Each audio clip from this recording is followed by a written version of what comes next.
Welcome to Theology Rehab, a recovery lab from bad theology. Have you ever faced a challenge so overwhelming that you thought, I don't know how I'll ever get through this? Maybe it was a financial crisis, a health scare, or a broken relationship. And then someone told you, just have faith. If you believe hard enough, you can move mountains. Sounds encouraging, right? But what if you do have faith and the mountain doesn't move? Did you not believe hard enough? Did God let you down? Today, we're going to break down Matthew 17, verse 20, the famous mustard seed verse, to see what Jesus was really teaching. Because if we misunderstand faith, we might end up placing it in the wrong thing. Let's get into it. Jesus and 3 of his disciples had just come down from a powerful supernatural moment, his transfiguration. Meanwhile, the other disciples were struggling. A desperate father had begged them to cast a demon out of his son, but they failed. Jesus steps in, rebukes the demon, and the boy is healed instantly. Later, the disciples ask, "Why couldn't we do it?" And here's where Jesus drops the famous line, "Because of your little faith. For truly I say to you, if you have faith like a mustard seed, you will say to this mountain, 'Move from here to there,' and it will move, and nothing will be impossible for you." Now, let's pause. Does this mean we can literally move mountains with our thoughts? Does God promise that, with enough faith, we can erase every problem in our lives? Or is Jesus saying something much deeper? Here's the problem. Many people treat faith like a force, as if the amount of faith we have determines whether God will answer our prayers. This leads to 2 dangerous ideas. 1, if your faith is strong enough, you can get anything you want: healing, wealth, success. 2, if you don't get what you want, it must be because you didn't believe hard enough. But that's not what Jesus was teaching. The disciples didn't fail because they didn't have enough faith. They failed because their faith wasn't placed fully in God.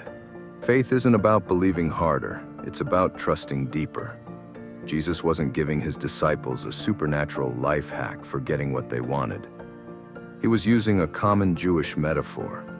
In biblical times, mountains often represented huge obstacles or kingdoms. For example, Zechariah 4 verse 7 says, "Who are you, O great mountain? Before Zerubbabel, you shall become a plain."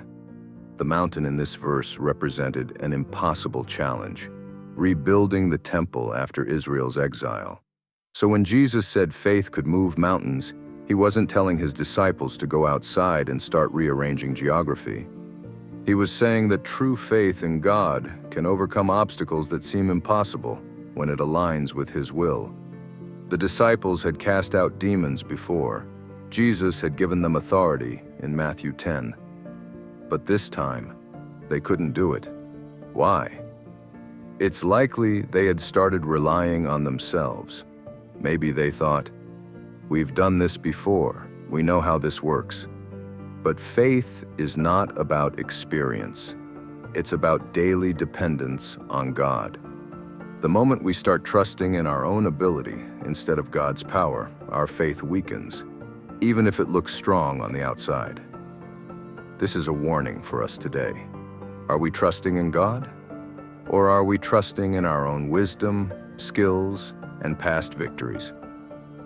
Jesus could have said, "If you have faith like a mountain, you can move a mustard seed." But he flipped the imagery. He chose the mustard seed, the smallest known seed in his time, to make a point. It's not about how big your faith is. It's about who your faith is in. Even the smallest genuine faith in a powerful God can accomplish great things. Not because faith itself is powerful, but because God is. This destroys the idea that faith is about willing things into existence. Faith is not about controlling outcomes. It's about trusting God no matter the outcome. Sometimes we pray and the mountain doesn't move. Does that mean we lacked faith? No. It might mean that God is calling us to climb the mountain instead of moving it. Remember Paul? He had a thorn in the flesh, 2 Corinthians 12, verse 7, and prayed 3 times for God to remove it, but God didn't. Instead, he said, "My grace is sufficient for you, for my power is made perfect in weakness." Real faith isn't proven when the mountain moves. It's proven when we trust God even when it doesn't. So can faith really move mountains? Yes, but not in a name it and claim it way. Faith is not about controlling outcomes. It's about trusting the one who does. If you're facing a mountain today, ask yourself, am I trusting in God's power or in my own ability? Am I focused on the size of my faith or the strength of my God? Am I willing to trust Him even if the mountain stays? Let me know your thoughts in the comments below. Don't forget to subscribe and turn on notifications so you never miss a new video. And as always, stay rooted in the Word.